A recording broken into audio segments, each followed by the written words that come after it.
dan itu adalah kesadaran kami, bukan baru hari ini. Jadi puncaknya adalah di usia kami yang 84 tahun, kami hendak berbuat sesuatu untuk kepentingan penegakan hukum.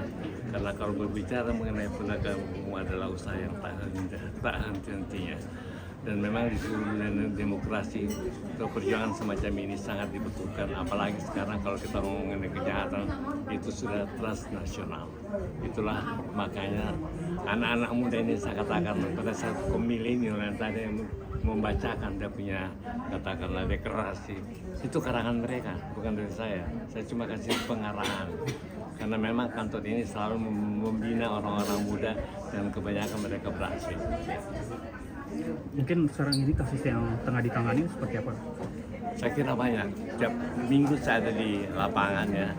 Saya bela kasus pertambangan, terakhir di Semarang ya, bela kasus perbankan yang dibebaskan juga kadang-kadang saya bela orang-orang asing.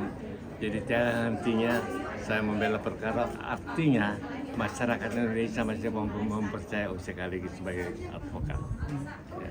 Ini sudah lama tadi Prof bilang, tapi awal mulanya seperti apa sih Prof? Jadi awal mulanya waktu saya membela orang-orang miskin kayak tadi yang katakan IKJ itu, mereka sangat membutuhkan kehadiran kami, sangat memberikan mereka semangat dan tidak patah hati dalam menghadapi keadilan. Prof, spesialisasi untuk yang pro deal ini lebih ke perkara perdata kah atau kriminal yang murni atau? Saya dibela perkara luar negeri, semua perkara sudah saya tangani, itu buku-bukunya antara lain dari 129 buku saya. Dan kalau Anda lihat mungkin jarang pengacara pernah ketemu Obama, saya ketemu 2 kali di Gedung Putih, anggota PBB 3 tahun. Dan memang mungkin kalau Anda mengikuti media ya, memang penegakan hukum itu perlu. Kalau Anda mengikuti media tanggal 9 Juli 2015, yang ketangkap basah kan bukan saya. Tapi karena saya suka kritik KPK, makanya saya dimasukin ke penjara. Tapi saya nggak pernah putus asa, karena semenjak keluar, tiada hari tanpa tidak membela perkara. Dan terakhir ada perkara menarik, perkara plasenta yang baru saya dengar. Nanti sidangnya minggu depan tanggal 7.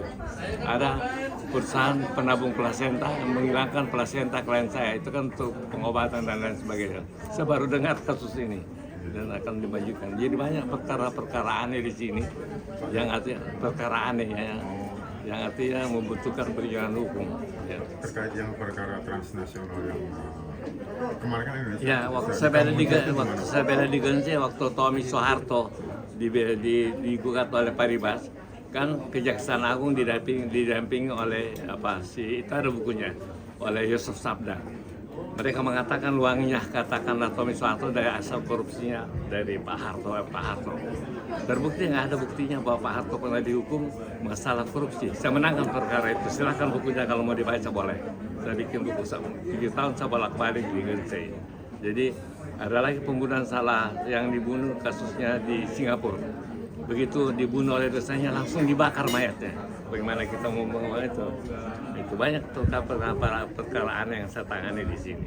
Prof, ini kan sudah diresmikan ya, abis itu nanti langkah selanjutnya mungkin untuk pemberitahuan kepada dunia bahwa kita juga mempunyai katakanlah Indonesian Innocent Project, di mana kita bisa bekerja sama.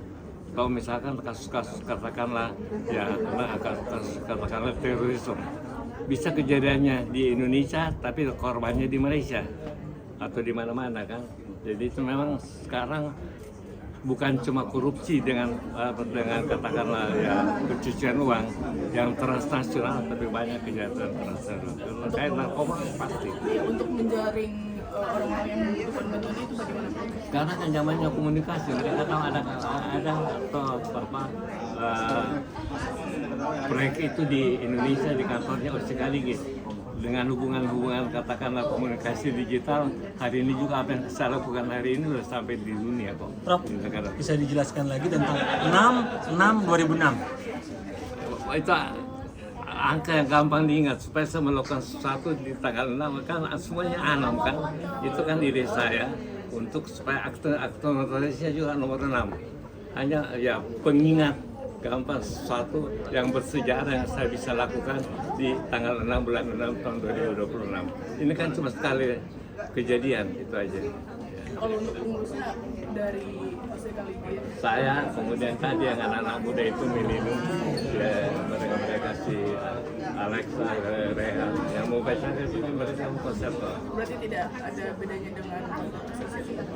enggak kan equality before the law, jadi equality profession dan bukan baru kali ini kita membela orang-orang berita Mulia Sari kan wartawan kan semua tahu, seperti PBD kan semua tahu, masuk di media semua kan, apa yang saya lakukan itu masuk di media semua, sudah zaman dulu waktu belum zamannya digital kan. Makanya setelah ada peresmian ini, Ya dari dulu kan saya berjuang untuk hukum dan perjuangan itu tanpa akhir kan, tanpa batas.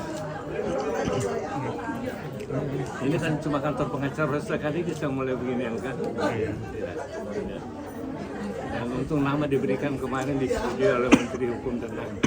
Nah, kemarin kan ketemu sama Menteri, bisa dilihat di situ itu pertemuannya itu masih langsung dengan Pak Menteri kemarin. Dan namanya diberikan langsung.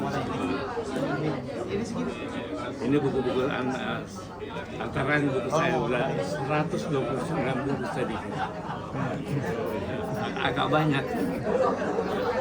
Dan bahasa Inggris ada juga. Itu buku saya waktu di PBB.